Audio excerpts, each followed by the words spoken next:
I mean,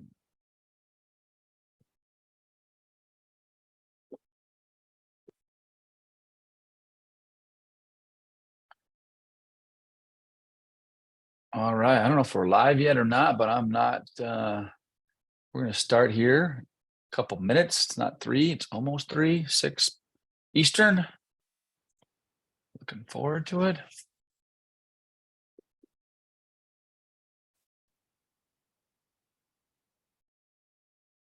Todd, you got more hair there in that photo. I need to update that, don't I? Hey, Dave. Hey, Dorothy. Right. Well, I don't know. I mean, is that hair's harder to come by these days? That's probably 3 years old. Yeah. Yeah. Jess was letting me know today that in the last probably 3 or 4 years that I've got considerably more grays for sure. So I was like, babe, but at least I got hair. See, now, but you're good looking. See, you're good looking, bald guy. I'm not. I don't know about that. Hello, everybody. We're going to wait a few minutes here before we get started. It's just 3 o'clock on the dot before we get started.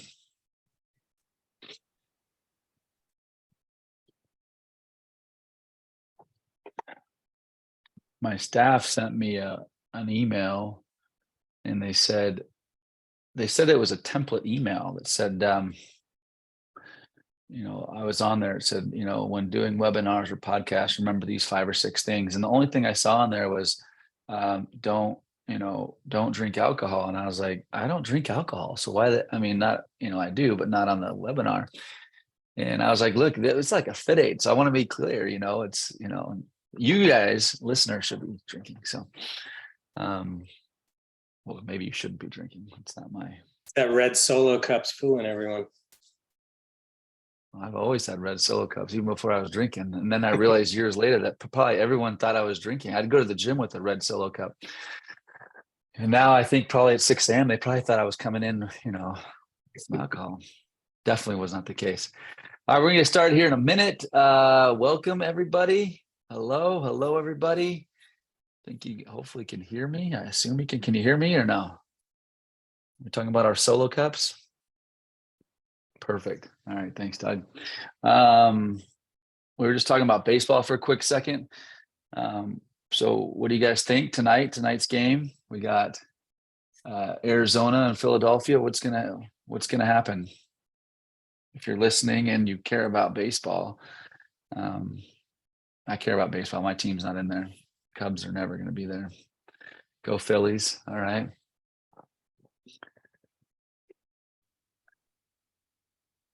I think Todd bum my Rays are out already. I think it's time to start looking at hockey and football. Yeah, Dodgers. Oof, man, bet the wrong way on that week. Dodgers, man. Can you believe that? Can't believe that. All those upsets. Astros, baseball's been all upsets, right?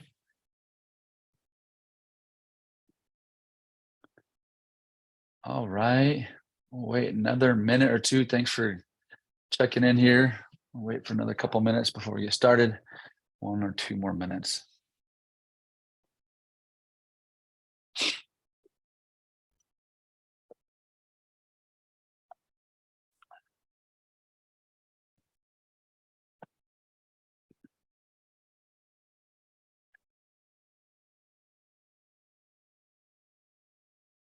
Knights, that's my hockey team. Todd, do you have a hockey team? Not so much. I'm looking forward to go and see them, as well. So have not been to a Knights game, so looking forward to it. Any listeners here have been to the Sphere? Anyone been to the Sphere? No. In Las Vegas, I have not been. That's been like the big talk, right, in social media. Going to see this entertainment there at the Sphere in Las Vegas. That's going to be, I hear, incredible. Lots of friends have gone and gave me good feedback. So, yeah. All right. Well, it's been a couple minutes. I want to get started. Good. I got some people going. The Shears are going to Las Vegas next week. Hopefully make it out to the Sphere. They're not doing a residency? Yes, they are. I thought that's what they're Mm. doing. Maybe it's over. Is it ending right now? It's ending No, probably they're still soon. on. Are you? Oh, they're still on. Yeah. Yeah. U2's doing a residency there. Yes. All right. All the small talk, all the sports, all the entertainment. I want to get started here. And so let me first welcome everybody today. Thanks for listening and tuning in. I know there's also lots of people who register who also hear it the next day. We send out the recordings the following day.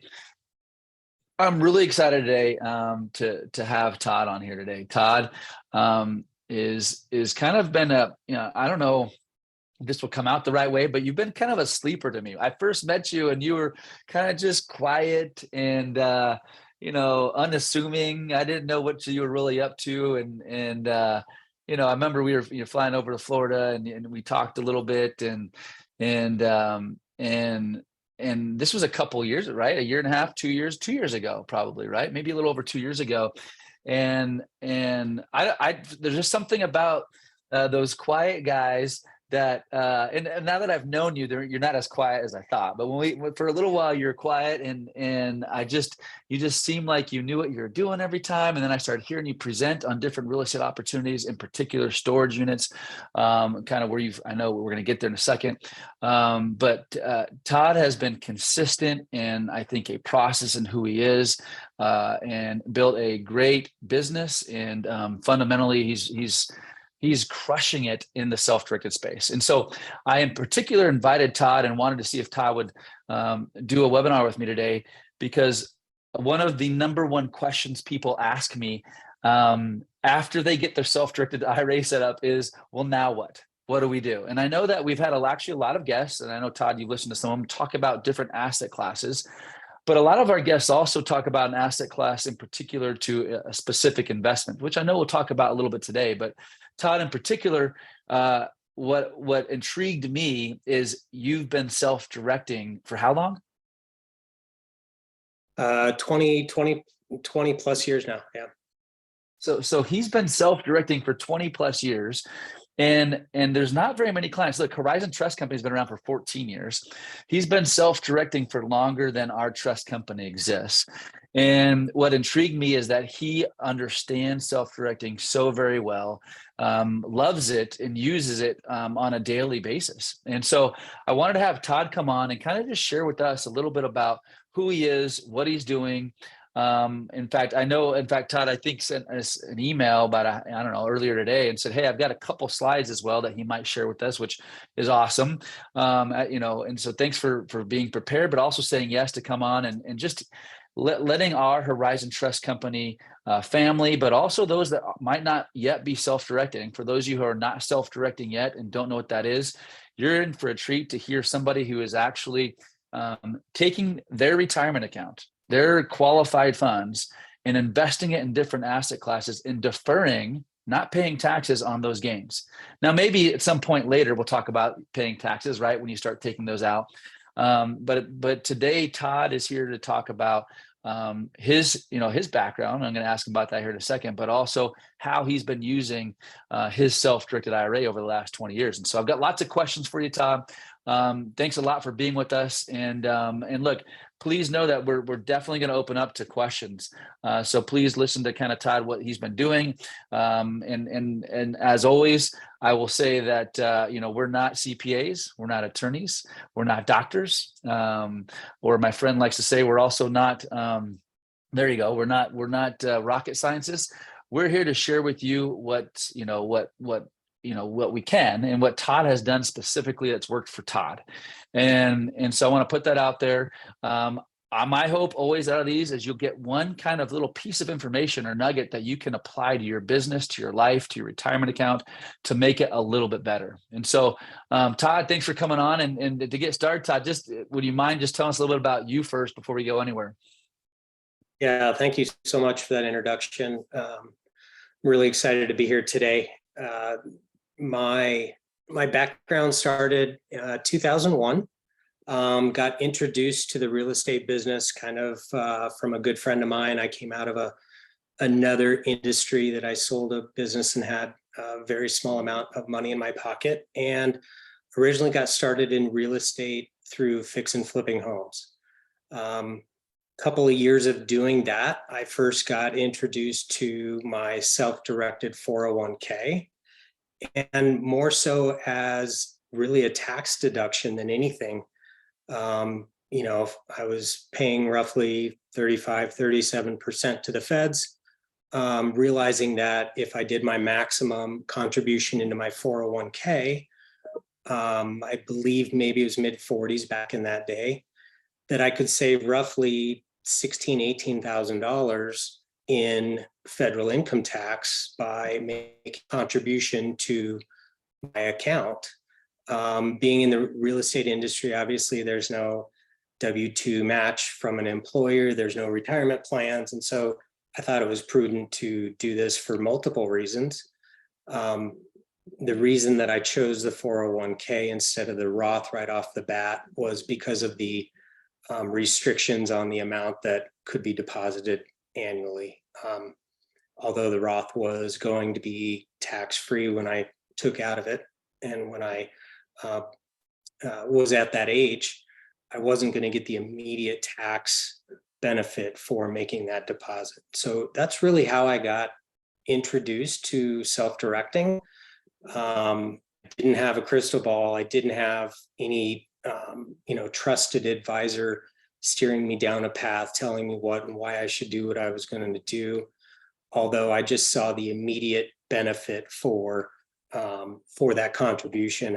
It was prudent. I could save the money in tax and ultimately benefit myself long term. And so out of that grew, the sectors that I am involved in real estate. I also involve in my self-directed accounts and do my passive investing through those multiple accounts as well. So it's something that served me well, and I get really excited about sharing examples, and this is something I'm passionate about. I love this part of my business, and I'll share with you that I do the majority of my business on an annual basis through my self-directed accounts. So I'm excited to share.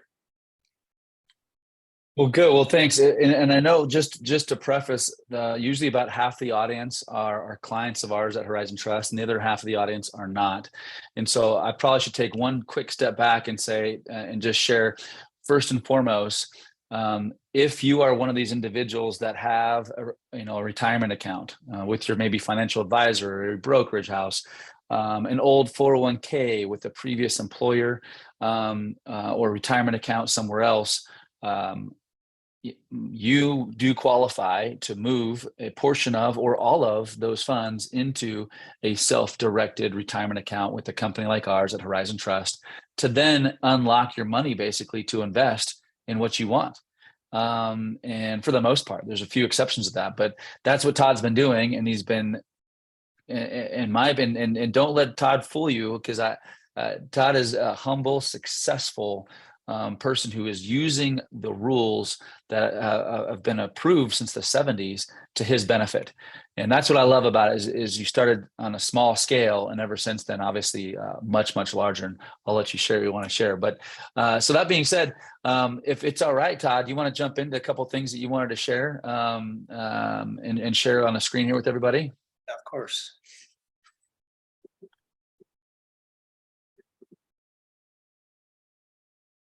Able to see all that okay? Yep, can see it. Great. Super. So thank you again. Two of my main companies are Rio Grande Realty and Investments, as well as Success Storage.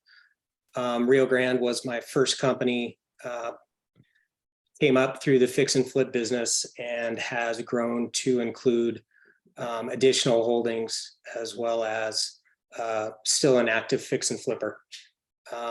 About 4 years ago, I started in the storage industry, and a wonderful partner of mine and myself and our wives have grown a nice little portfolio, currently operate under the brand of Success Storage. As I said, I've been an active real estate investor since the early 2000s. To date, I've flipped about 1,750 homes. During my career, I realized that, I didn't want to just be as good as my next flip, and didn't want to just have that to fall back on. So I started to build a multifamily portfolio about 4 years ago. I'm not active in any of that, and I do own some of my more multifamily portfolio through my self-directed accounts. Those are passive investments, either as a limited partner or tenant in common, and I can invest passively since I'm not an active participant in those businesses. As I said, I've also been lucky enough to grow a self-storage portfolio. I do not own any of that in my self-directed accounts because those are active businesses. And so, one of the prohibited transactions are that those need to be passive in nature. And so things that I'm actively involved with are owned elsewhere outside of my self-directed accounts. I do have some fix and flip homes that I own through my self-directed, but the majority of what I do in those accounts is a lot of hard money lending and partnering on fix and flips. Deals are structured in many different ways, but ultimately they're owned by my self-directed accounts. Traditional fix and flip, I'll hire a contractor, product will go to market, it will be sold, and then all of the proceeds go back into my self-directed accounts. Tom, interrupt you real quick. Yep. Can you tell us, when you are investing using your self-directed IRA and you are partnering, what are some of like the last couple deals? What does that partnering look like? Is it a 50-50 deal? Just for you, I know it can be anything, but I'm just curious. People ask that question a lot. Or am I skipping ahead here? Do you already have this in here? Sorry. Yeah, that's okay. I can just go to a couple of examples. Traditionally what I'll do is another trusted. So, I do business with people that I know, like, and respect. And so I'm pretty selective on who I choose to do business with. Nonetheless, being in the industry for as long as I have in Albuquerque, I've met some high quality partners that I look forward to doing business with. And generally they will bring an opportunity to me and they'll need funding. And so more times than not, it's a single family residential home. It will be either a bank owned or a wholesale deal or a stressful sale of some sort. They're buying properties undervalued, and they will do a value add proposition, gutting a house, remodeling it to any extent to get it to market value, and then they will fully retail that home. If they're a real estate broker, they will list the home and sell it traditionally. If not, then I will list it on their behalf, and we will fully retail the single family home. And then what we'll do is, of course, I won't take a fee for any commission or anything. I'm just a partner. And so I'm secured by a deed of trust and a note for the acquisition as well as the remodel expense of that house. My partner will be 100% responsible for that remodel. And so I'm just a money portion of the deal. Of course, before I agree to do the transaction, I'll fully underwrite it. So I'm secure in an ARV, which is after repair value, and what I feel like that property can be retailed at in our market.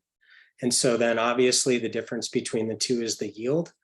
Let's say a deal makes $60,000. We will split that 50-50 after the disposition and closing of the asset. And so sometimes I charge interest on that. Sometimes I don't. Really, it's the nature of the deal and the history of the relationship with my partner. I'm really big on these partnerships. I go wider and, I don't want to, I'm not just going to say yes to every opportunity because, again, I underwrite the person more so than I do the actual project. people that I continue to do business with, it's for a reason. They're very good at what they do, and I don't have to do a lot of babysitting as a result. I'm not just going to go out there and give anybody a hard money loan. It's just not in my best interest. It's not kind of my model of what I like to invest in. Okay. You want to walk us through? Well, actually, you want to go back there. I asked you a question, but go ahead. I'll let you finish up here. Yeah. So I'll go back to kind of the beginning in how I got started in my 401k. As I said, the biggest incentive for me to open my 401k was the tax advantages and the significantly higher ability to deposit in my self-directed 401k as it compares to the Roth. What I started doing at your advice, thank you very much, a year ago, is I began to convert some of those 401k funds into my newly opened Roth with Horizon Trust, so that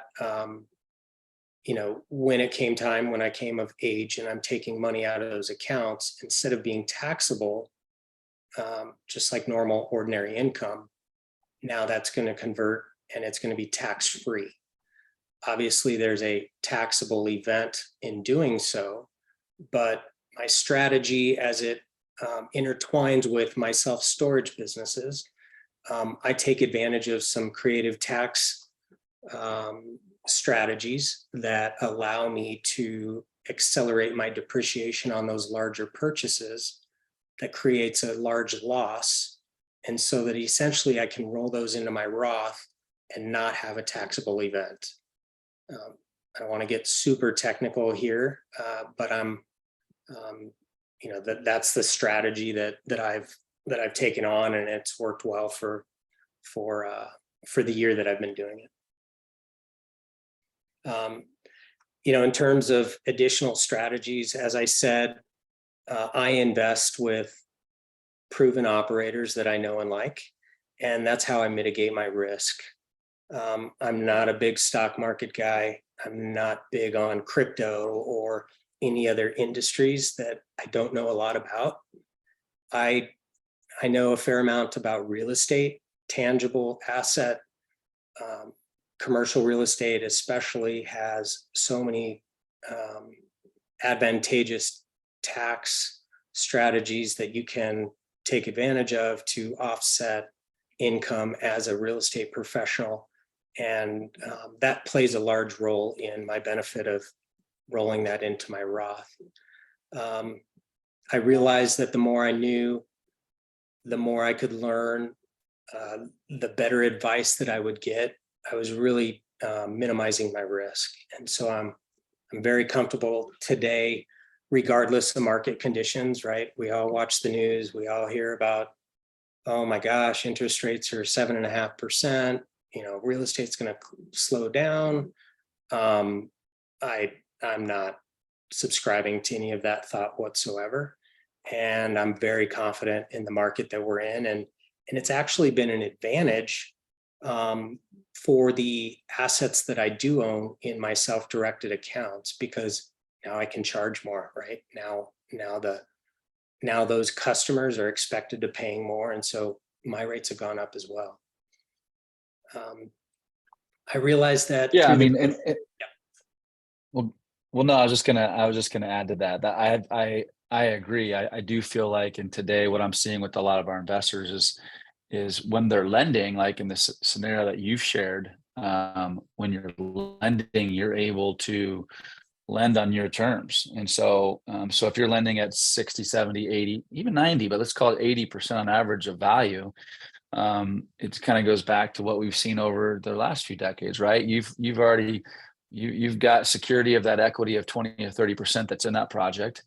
Furthermore, there's income coming in. I was looking at your examples you shared. You've got income coming in every month. So even if the market changes a bit, you're getting that monthly cash flow or quarterly cash flow profits that go back into your self-directed IRA. So I think that's how you limit some of your risk, right?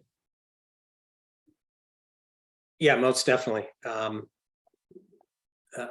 Yeah, that's extremely important because I want to sleep well at night. I want to not only make money on my nest egg, but number one, I want to protect it and preserve it. Number one is the return of capital when you lend it out. It's not, the all this blue sky, hey, how much money am I going to make? But I actually need the money back. So it's extremely important. Well, look, that you laugh about that, but I remember you telling me this a while ago, and there's something to be said about that, right? We've all had deals that have gone bad, and you probably have as well, and that's why you're saying that, because first and foremost, you got to protect the money we have in there. And unlike, again, the stock market often, right, where you go up and your 100,000 is there, and then it's, overnight it's at $80,000. Same thing can happen in a self-directed IRA, and that's why you focus on the integrity of the individual and the organization that you're investing in, because first and foremost, you want to get your money back. I think that's great advice for all of our investors as you guys are researching and doing your own underwriting. Obviously, it sounds silly, but protecting our money, making these gains, earning 10, 12, in your case, Todd, you showed a couple examples there of 30% plus ROI on your retirement account, is powerful. And if you're doing that in a tax deferred or tax avoidance kind of way, you are miles ahead of everybody else. So I think that's super valid. Sorry, I keep interrupting you, but was there something else you wanted to share there, Todd? I know there's questions. We're going to go to your questions, by the way. Claudia's here as well, and she's going to help make sure we don't miss some of these questions. We'll go to that a little bit later, but Todd, go ahead. I think I interrupted you there. Yeah. So, I realized that my 401k, since it was self-directed, it by itself is not going to make me wealthy, but the decisions and the choices that I make with regards to it very well may. So, to give you an idea of how much and how active I am in my self-directed accounts, to date in 2023, I've done 55 deals. 38 of those have been through my self-directed accounts. And so, I have the luxury through other verticals in my business that provide me income, that a lot of my opportunities that are passive in nature, they immediately go into my self-directeds. I'm big on delaying all the gratification that's going to come from that. I don't need a ton of money monthly and annually to continue doing business the way that I'm doing it. I've been very blessed throughout time and conservative in nature, so that I have the few things that are very important to me, but nonetheless, I'm still very grounded in terms of extravagant expenses. And believe me, I like nice things, but again, I'm more than okay putting those profits away for what I'm trying to build. And in that, I've also understood that all the best deals generally come from me. They're in my ecosystem. When I said I don't go really wide on going out and searching for new deals and new investors and other aggressive movers and shakers in my industry, I really stick with the 10 or 12 people that I've been doing business with for a long time. And they've always got a lot going on, and I don't really need to spread myself any thinner than that. There's enough deals, and that is very has proven to be very fruitful. The last thing on my bullet point, I say start with the end in mind, develop my strategy, and remain consistent. That's extremely important. In self-directing and planning for business in all areas of my life, I really have to start and say, okay, what am I trying to accomplish and where am I trying to go? And that's proven especially beneficial when I look at my self-directed accounts. And so, I've got goals in those accounts as well, and benchmarks that I want to hit both annually and at the end of my investment career, and anything that doesn't get me closer to those goals, it goes into a different bucket. I may not say no to a deal. It just may not be in my self-directed account. So very important. It's something that served me well. A couple of examples, if you want me to go ahead and jump to some examples just to talk more about deals. Yeah, I think examples always are helpful. I think people like seeing examples, and Right. and I also want to say, Todd, I've been in the marketplace long enough to, I can tell you, as soon as you can just focus on your one or two verticals, like what you're talking about, you'll have way more success. So I couldn't agree with you more, Todd. I think when I had 5 or 6 different things going on at the same time, they were all doing okay, but you stay focused in your lane and you crush your lane. It magnifies what you're doing on a major scale. So I think that's great advice for our listeners and our self-directed investors as well. So I can't emphasize that enough. Just me as a person, I'm okay with 2 or 3 things going on at once, but I'm not okay with 5 or 6 or more. And I really come to a limit to where, there's definite diminish in return. And so I can't emphasize that enough. Yeah, just sticking, being exceptional at 1 or 2 things you can really excel in anything that you want to do. And so jumping to a couple of examples, I looked at my spreadsheet. These are 3 deals that are all very new. The first one, do you want to pull that back up? I'm sorry, that spreadsheet. I think people wanted to see that.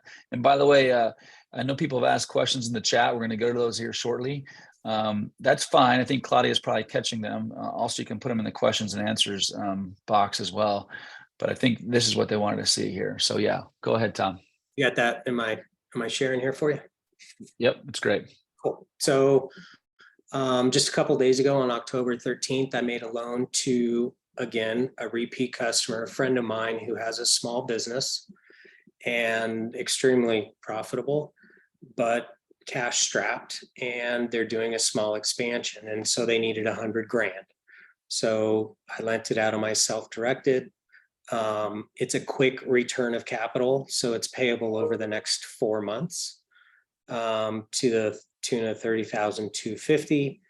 And every day after the 13th, it's going to be a $250 per diem. Very important. I'll just touch on structure of deals when you're working with your self-directed account is vital, and I can't say enough to that. So I'm really big on paperwork. I'm always going to have a deeded security of some sort. Most of the time I'm going to be in first position, but there's some times where I'm in second position. I'll often give a fix and flipper rehab money for a deal, in which case generally I'm in second position. I'm okay with that. That doesn't concern me, provided the underwriting of the deal supports it. And so again, I'm with proven people that I know, like, and trust that are very good at what they do. So back to my example, this will be paid off over 4 months. So it'll be a return of capital of $121,000. So it'll net $21,000 over 4 months, which equates to a 63% annual rate of return. And I'm secured by first position deed of trust as well as the note. Second example, and I don't know why you're not more excited about that one. That's pretty. They're all good, and so 53%. Believe me, I'm excited That's about great. them. These are repeat customers. They'll come back again. I mean, shoot, I'm making money on money, so it's it's important. It's a win-win, right? They could go to a bank, but guess what? They made a phone call and they got the money that day, and so they know our relationship. They were in a bind. They thought they could fix it on their own, but I was their go-to, and I can turn something around so that it's painless as far as they're concerned. Again, every one of these needs to be a win-win. And so relationships are everything in these types of transactions, because it's not cheap, it's not inexpensive, right? And so when they make that phone call to me, they know I'm going to perform. And as well as, their repayment, they have a history of good performance, and I know I'm going to get repaid as well. Second example, this deal just paid off on October 12th. This is due about half the time. This is the structure of a normal loan that I do often with a fix and flipper. So on June 22nd, I lent this friend of mine $60,000. The way I structure all of these deals are, it's a 4-point fee and it's a 15% interest rate starting day one. These are quick loans. These are oftentimes deals that are already on the market.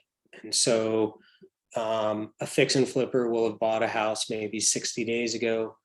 This individual has already gone through and fixed up the property. And so like right now, I think I have 11 or 12 loans with this individual, and their MO, what they'll do is every time they get a house on the market, they'll come to me for a loan for generally their fix up cost, their rehab cost. In this case, it was 60 grand, but I can underwrite the deal and I know it's already on the market. Sometimes it's even already pending. And so sometimes these are even 30, 45-day loans because it's already under contract for the retail buyer. Nonetheless, the structure is exactly the same. It's consistent in every scenario. It's a 4-point, 15% for 90 days. In the event the property has not been paid off, day 91, they're going to get charged another point, and it's going to go to 18% until paid. And so in this scenario, it was about 110 days, if I remember right, 120 days. And so the return of and the payoff was a net of $6,220 for their interest, which equates to a 35% APR. Again, I was in first position because this individual purchased the property for cash, did the fix up for cash. They were trying to minimize the extent of their loan and reduce the fees on that. So they waited until the last possible minute and then they asked for the loan. Again, very lucrative. This is kind of the norm of what I do mostly in my self-directeds. I average between 30 and 35% on most deals. That's just kind of my typical transaction. Sorry, I've got to stop you for a second. Another question for you before you give this last example. And by the way, we're going to go to questions here shortly. I wanted Todd to finish this example, but I think something that I just want you to share. Would you mind sharing real quick? I mean, what did you start at? I think you said it in the beginning, but your self-directed IRA, you started with how much in 2000? Would you mind sharing that in the beginning when you started self-directing? How much did you start with? So in 2003, when I opened my self-directed 401k, I did my max. And so, I mean, if it was $45,000, I don't know what the limit was for, I was single. So what could be deposited, but that's what I started with. And then, and so for the first year or two, I wasn't doing anything. I wasn't making any of these loans. I wasn't that aggressive or knowledgeable of an investor at that point. But after a couple of years, I was able to buy a home. And so maybe it was year two and I had, 80 or 90 grand at, in 2004 or 5 in Albuquerque, you could buy a house. And so, really importantly, I would buy the house, my 401k, my LLC was the deeded owner. I would hire all of my contractors. Again, I'm not an active fix and flipper on these deals. It has to be passive. I can't be doing any painting. I can't go to the dump. I can't manipulate anything. It has to be arm's length, and otherwise it becomes a restricted transaction. So, very important to know those rules. And so I hire my contractors, have contracts for the work. It gets done. It's ready to be retailed. I would list the home still. I'm a real estate broker. Don't do any traditional work, and but nonetheless wanted to save on commissions and fees. And so I would list the property for sale. I would not accept a commission. Again, that violates any rule. It would get sold traditionally. And so let's say I had $80,000 in a house. Let's say it returned 110. That 110 would go back in my self-directed, and then I would do it again. And then I would do it again. And so then I got to the point where I could do 2 homes at a time. And I got to the point where I could just continue to multiply the frequency, volume, and the activity in those accounts. So I started with the absolute minimum because I didn't have anything. I didn't have anything I rolled over.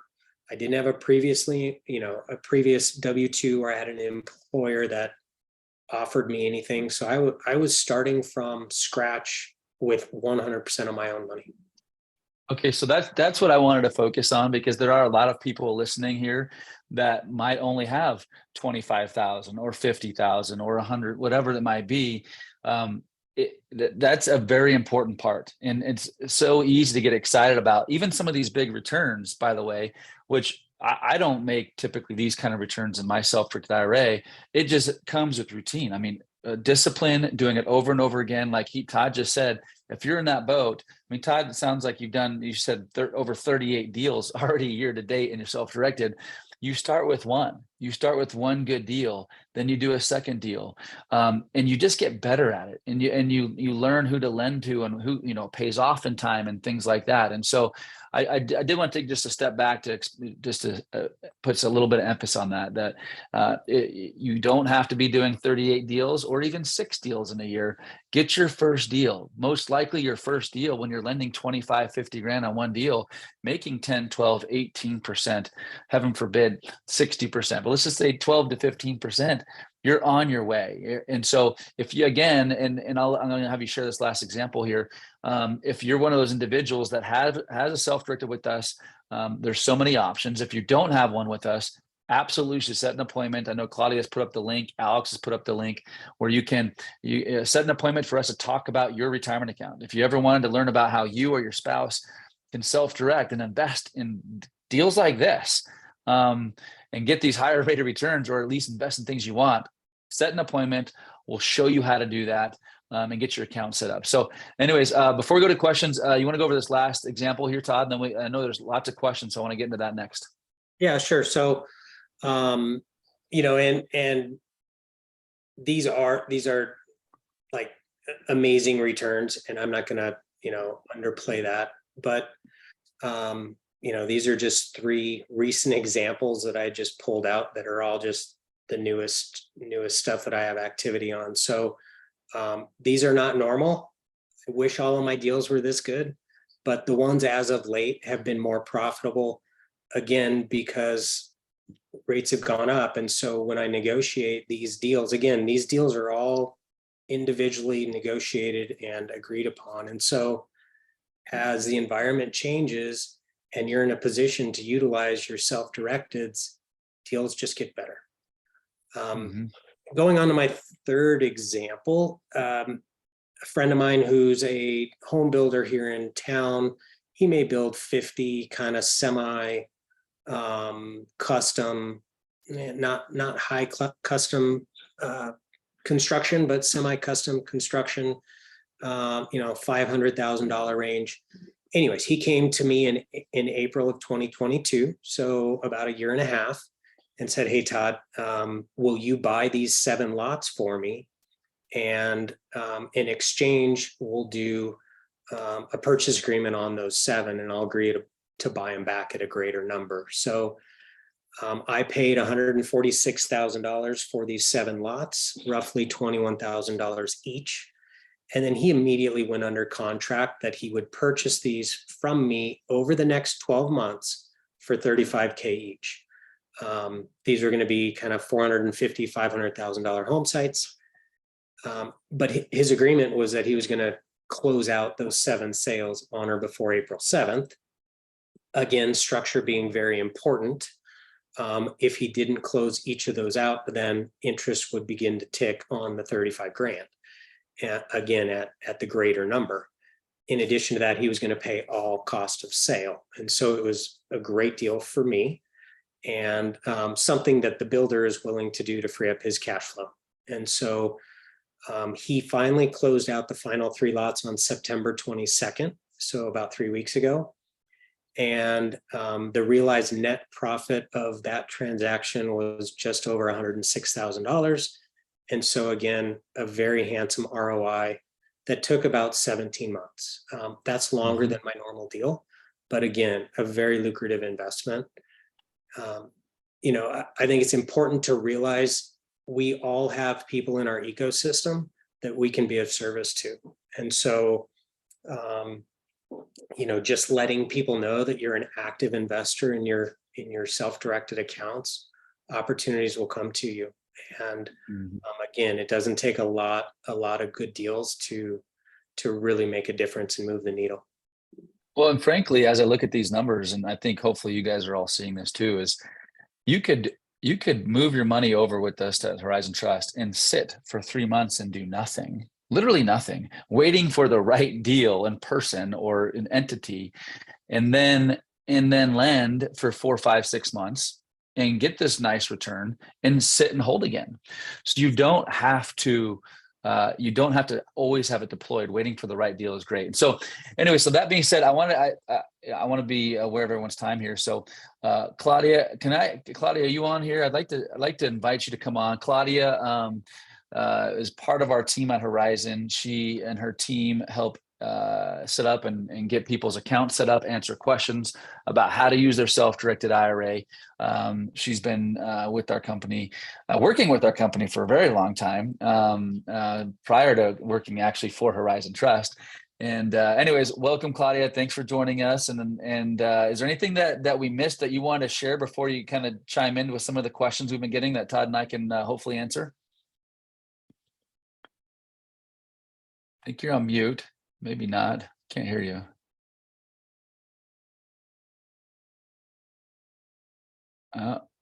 Nope.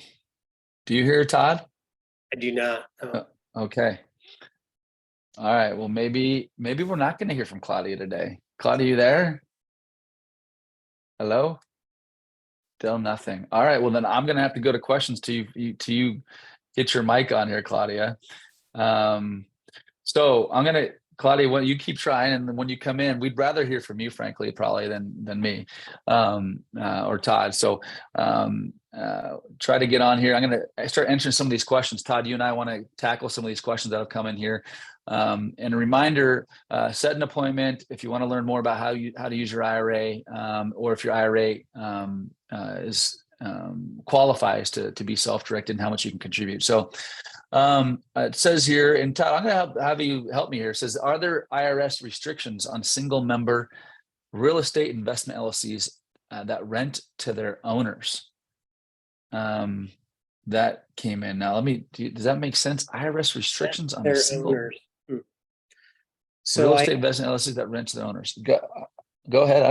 Go ahead. Not sure if I understand that question correctly. I do own many rentals in my self-directed accounts.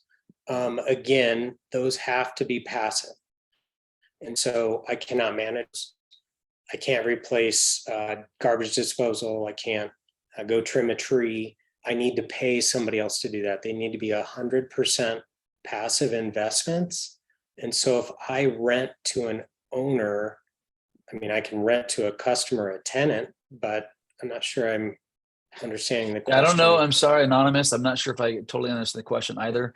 Your IRA, first of all, your IRA can own an LLC.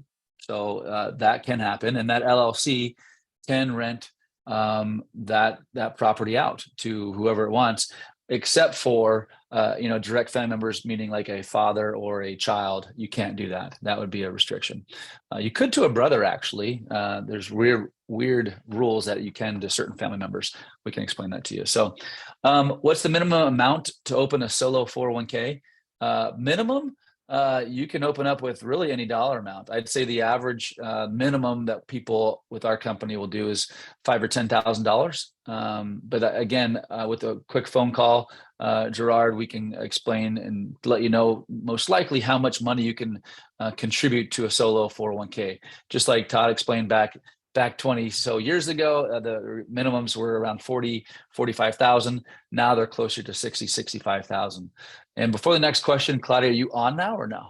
I think so. Can you hear me? Yes, you are. All right. Okay. All right. All right. So I'll let you. Did we miss yeah. anything, Claudia? Did you want to add anything before we answer some of these questions?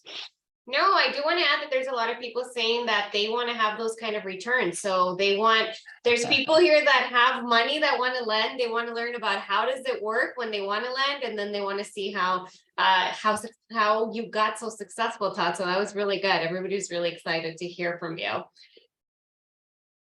Thank you. Yeah, I'll go ahead and go. So I know that you already asked the anonymous one. Did you ask the one about an agent selling the home? So doesn't it make you active if you're the agent selling the home? Was David? He wanted to go ahead and know that. I am restricted to receive any commission income. So my office can list a home for sale as long as and it's owned by my self-directed account, provided I do not make any fees on that. I can still go ahead and my office can still sell a house that my self-directed owns. Yes. Yeah, and Todd mentioned passive and active several times. That can be confusing, right? We all can define passive as differently, probably just like active differently. If you're unsure, that's definitely something when you call us and talk to us, we can give you some guidance on. And also, if we can't give you guidance, we'll refer the question back to probably your CPA. And I know Todd works closely with his CPA to make sure that he doesn't get close to the line as far as what's passive and active. But it could be confusing. I could see that, like, oh, that sounds like it's active. Just so you know, being passive, you can still underwrite a deal. You can go look at a project. You can go hire a contractor or a manager. You just can't, like Todd said, you can't have the shovel in the ground or be painting. You can't do the actual work in the property, just like you can't go live in the property or vacation in the property. So those are a few questions I saw that came in. Go ahead, Claudia. Yeah. Okay. Teresa is asking, just to clarify, when you convert to Roth, isn't there a rule that you can't take the funds for 5 years? Is that true of converted funds as well? So she wants to know what the 5-year rule is for the Roth funds.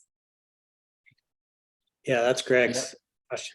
It is. Yeah. Claudia, do you want to answer? Or you want me to answer? Go ahead.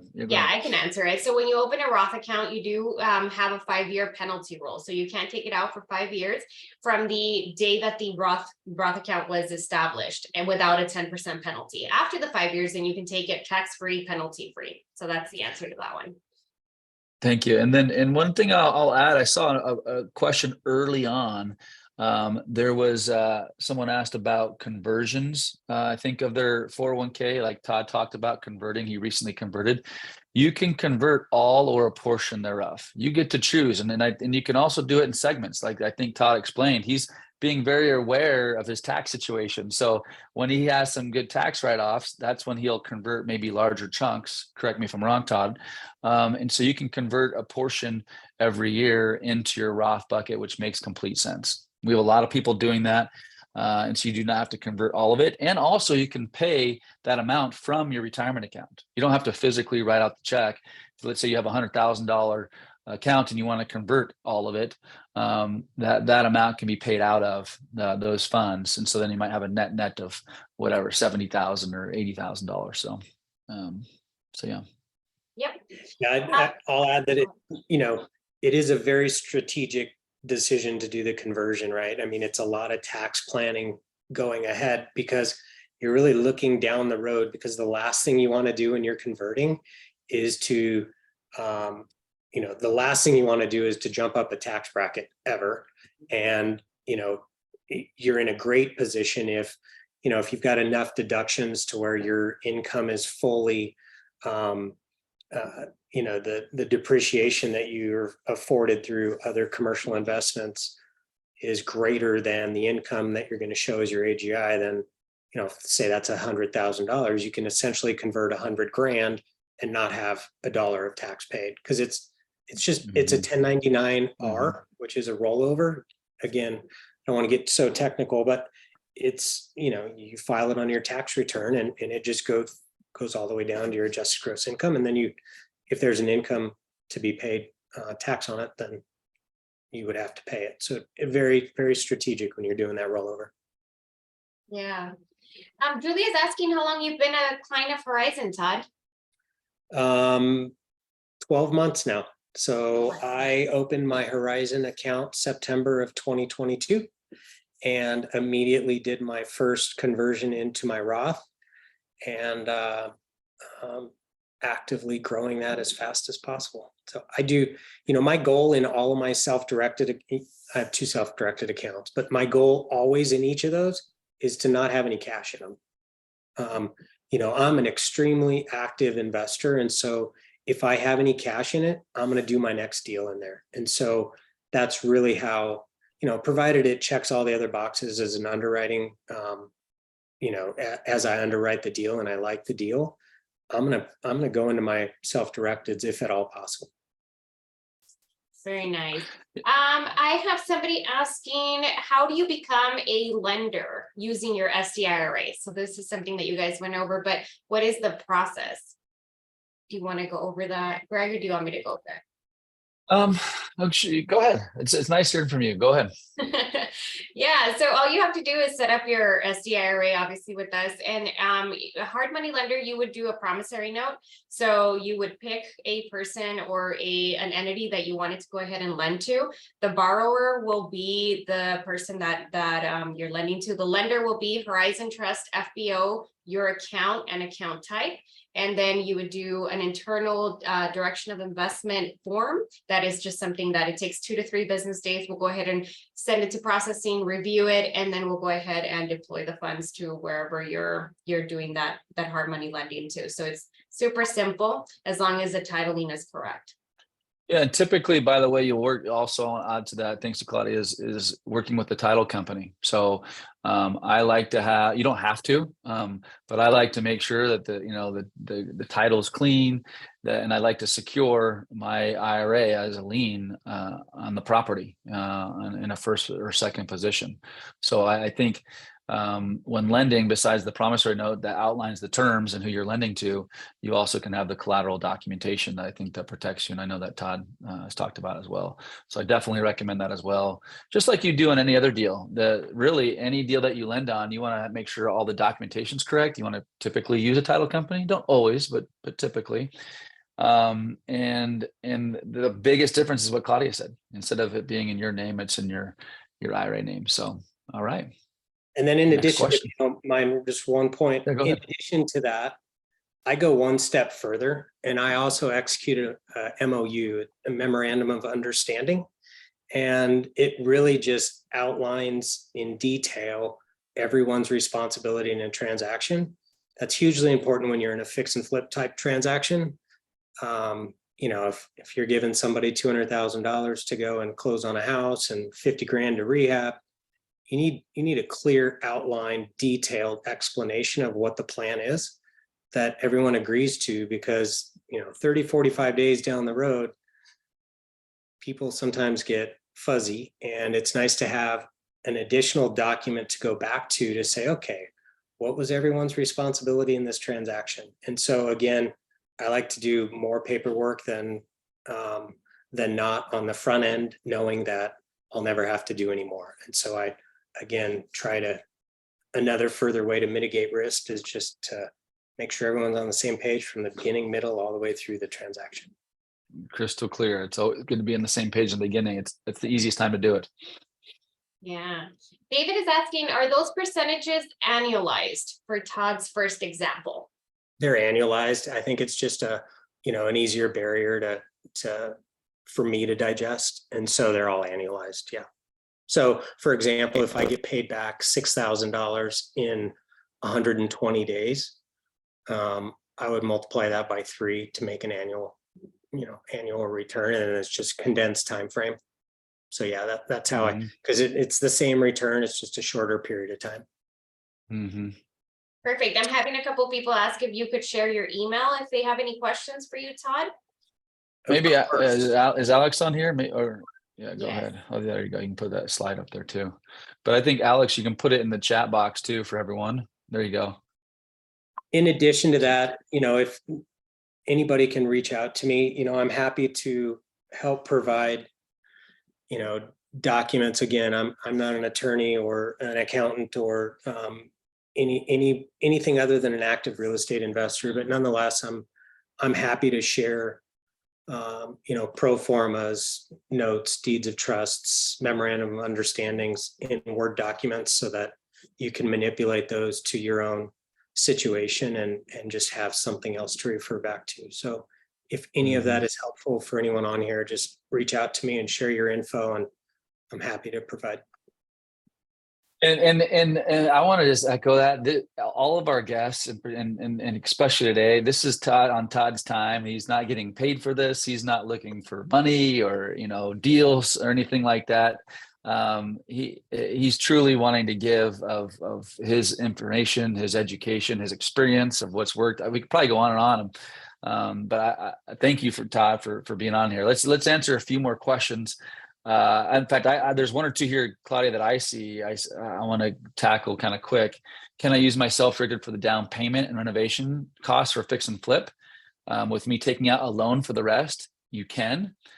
You can use your IRA for all those things. What you can't do is get recourse financing, meaning I can't get a personal loan like you typically do from a bank. Let's say that lends to me $100,000, but my IRA puts up the other, what you said, Julie, the down payment renovation. What you can do is get a non-recourse loan. So the example I just gave you, there's non-recourse lenders that like to work with our investors, or I should say our clients at Horizon Trust. So if you're looking to purchase something and also get a non-recourse loan, you can absolutely do that, Julie. A couple other questions here. I was trying to do a couple quick ones. How and where do you find lending deals? I think that was something throughout when you're talking, Todd. Everyone was like, how are you finding these deals? Where do you want them? Or where do you get them? Real quick, let's both answer that question. And it might be the same answer.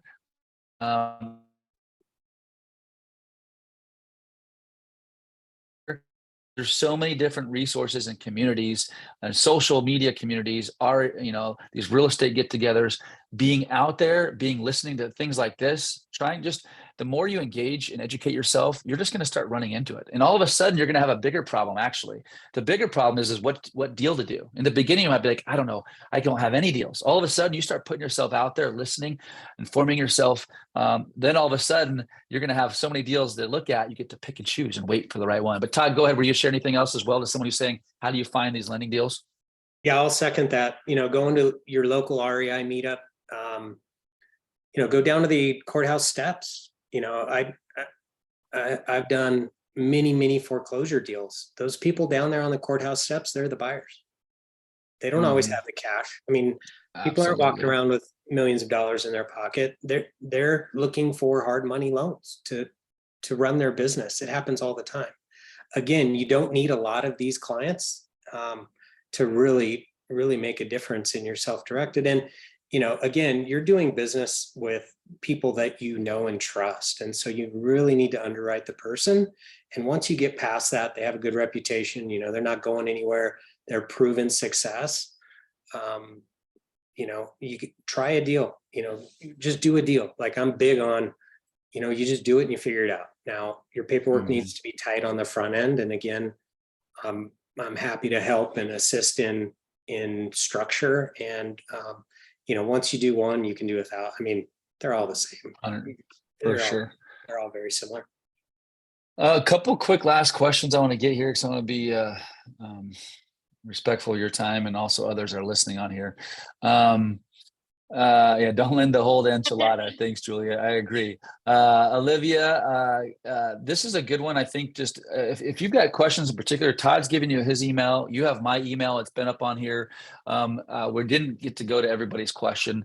Which CPA do you use, Anonymous? You can feel free to email Todd. He might share it with you. He might not, but feel free to email him as far as which CPA he's using. As far as commingling non-IRA money, Olivia, maybe if it's your non-IRA money with potentially your husband's IRA money, there's actually ways of doing that. But you got to be a little bit more careful about it. Talking about making sure your books are done right. I typically don't recommend it. Can you do it? Sure. But there's a lot more ways that you can, things go wrong when you start commingling family members' money that's non-IRA and IRA. I prefer individuals and family members to use both their IRAs. So like, let's say Todd and his wife both have self-directed IRAs. They both can pari passu go into a deal with their IRAs and flip deals. And it can be at different percentages. Lisa's probably has way more than Todd because she's way smarter and bright. No, I'm joking. And it has a bigger IRA, and she could be 80% of the deal and Todd could be 20% of the deal. So well, look here, let's try to wrap up here. I know our timing's kind of come to an end and there's been a lot of questions. If we have not answered your questions, please email me directly or Todd directly. The purpose of this really was just to, hopefully this is helpful to those of you listening here. Thanks for hearing some of our responses. Also Todd's experience. It's been really, really helpful to hear someone that's actually been self-directing for over 20 years. And so that's impressive to find. It's not very easy to find. And so thanks, Todd, for sharing with us. So before we wrap up, I'd love to ask you my question. You've been on before, at least listened before. I'd like to just ask you your question of your sweet, sour, and service. Tell us this last week your sweet, sour, and service, so everyone gets to kind of hear you in closing. Any last final thoughts as well with us, Todd? Yeah, again, thank you so much to you and Claudia and your team for setting these up. These are very valuable. I've loved to be a part of each one of these, mostly just listening and gaining knowledge and learning. So I hope that I've shared a little bit of insight and wisdom with others and get them thinking. So again, anything I can do for anybody, certainly don't hesitate to reach out. Sweet in the last week, I've got a 2-unit storage portfolio that in the last couple of days, we have gotten through our contingency period. So the buyers, I'm selling these. The buyer, their earnest money's gone hard. I bought these September of 2022, so owned them a year. And we are tripling the value of the facilities and almost 6xing our cash in the deal, and we're going to close in about 3 weeks. So amazing. That's a big sweet. Yeah, that is awfully sweet. Sour, another one of my storage locations in the last couple of days, there was a police chase, and the perpetrator is actually a customer of ours and was far enough in front of the police car that he could punch in his code and get in my facility, and then barricaded himself in his 10 by 10 unit.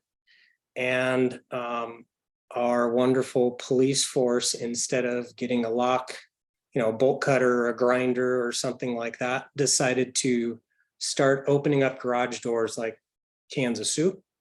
And so right now I've got a number of doors that are just mangled until they could find this guy and drag him out. Interesting enough, I'm also under contract to sell this facility, but lucky for me, the walkthrough was the day prior. And so I'll be able to fix these in time and no one will be the wiser for it. So that was an interesting. That's a good sour. All right. That's probably the best sour I've heard on these webinars. Go ahead. And your service. Service. My wife and I are really excited. We like to give back. And so we are right now in partnership with our church to free slaves in Pakistan. Sadly, what happens there is people will have a terrible event, maybe someone breaks a leg or a health issue of some sort, and those people make absolutely no money. And so there's brick plants that make mud bricks in Pakistan. And so the owners of these plants will look for these people that are in dire need. They'll pay their medical expense and then they'll become slaves.